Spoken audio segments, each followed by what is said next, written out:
이 사람 잘못한 건데 회사에 아무 타격도 없고 정말 방법이 없을까요? 변호사님 이렇게 많이 물어보시는데 방법이 있습니다. 변호사요? 네. 다시 왜 얘기? 자, 이혼 사건을 상담을 많이 하다 보면 이혼을 결정하게 되는 가장 큰 계기가 뭘까요? 바로 외도겠죠. 네, 주로 아내분 입장에서 상담을 많이 오시는데 막 오셔서 우십니다. 가슴이 정말 아프다라고 말씀하시면서 바람핀 것을 알게 되어 각방 쓰고 있고, 그리고 꼴도 보기 싫은데 아이들 때문에 막상 이혼하긴 또 꺼려지신다, 이런 말씀도 많이 하시더라고요. 아이들 마음에 이제 대못을 박는 것 같기도 하고, 현실적으로 또 전업주부 생활을 오래 하다 보면 소득도 없고 하니까 경제적으로도 너무 막막하다라고 하시는 분들도 많이 계시더라고요. 자, 내 남편을 또 보면 아이들의 아빠이기도 하니까 또 감정이 누그러뜨려지기도 하는데, 남편과 바람핀 상대방 여자 생각만 하면 이걸 상간녀라고 하거든요. 이 상간녀 생각만 하면 절대 용서 못해, 이런 분들이 많이 계십니다. 그러면 간통죄가 고소가 가능한지 먼저 많이 궁금해 하시던데요. 자, 원래 상간녀에 대해서는 간통죄 고소가 가장 좋은 방법이었죠. 자, 그런데 간통죄 폐지됐습니다. 좀 오래됐어요.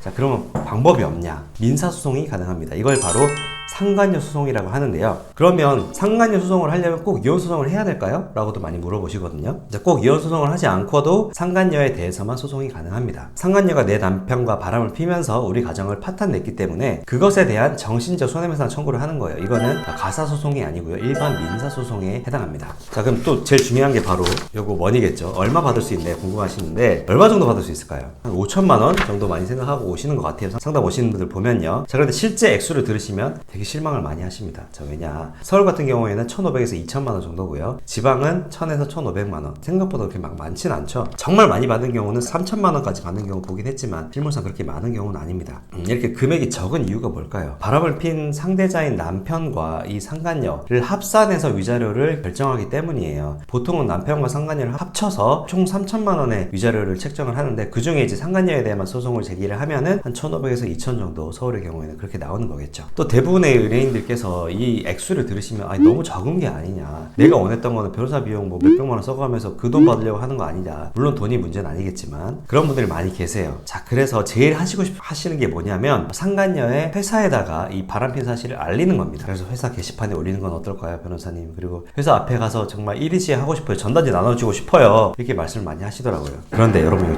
조심하셔야 됩니다. 이거 역공당할 수 있어요. 우리 형법에서는 사실을 적시한 경우에도 명예훼손으로 처벌을 하고 있습니다. 바람핀 사람들한테 무슨 명예냐, 이렇게 많이 생각하실 수도 있는데 저도 100번 공감을 합니다. 그런데 우리 판사님들께서는요, 바람핀 사실을 공공연하게 알릴 경우에도 명예훼손죄로 유죄를 인정하시더라고요. 벌금 나옵니다, 여러분. 전과자 되시면 안 되잖아요. 자, 그리고 만약에 회사 게시판이나 아니면 SNS에 이 바람핀 사실을 올릴 경우, 무슨 어디 맘카페나 이런데 뭐 인스타나 이런데 올릴 경우에는 정보통신망법에 의해서 가중처벌됩니다. 그러면 진짜 이거 뭐 이 사람 잘못한 건데 회사에 아무 타격도 없고 정말 방법이 없을까요, 변호사님? 이렇게 많이 물어보시는데 방법이 있습니다. 상간녀 소송으로 위자료 만약 2천만 원 청구한다고 칩시다. 그러면 이 상간녀 소송은 바로 나오는 게 아니라 몇 달이 걸리거든요. 그런데 그 사이에 이 상간녀가 돈을 빼돌릴 수가 있잖아요. 이것을 막기 위한 절차를 바로 가압류 절차라고 하거든요. 상간녀의 급여에다 가압류를 딱 걸면요, 어떤 효과가 발생하느냐, 가압류 통지가 회사로 가게 됩니다. 자, 그럼 어떻게 돼요? 바로 이 회사에 상간녀가 바람핀 사실이 알려지게 되겠죠. 아주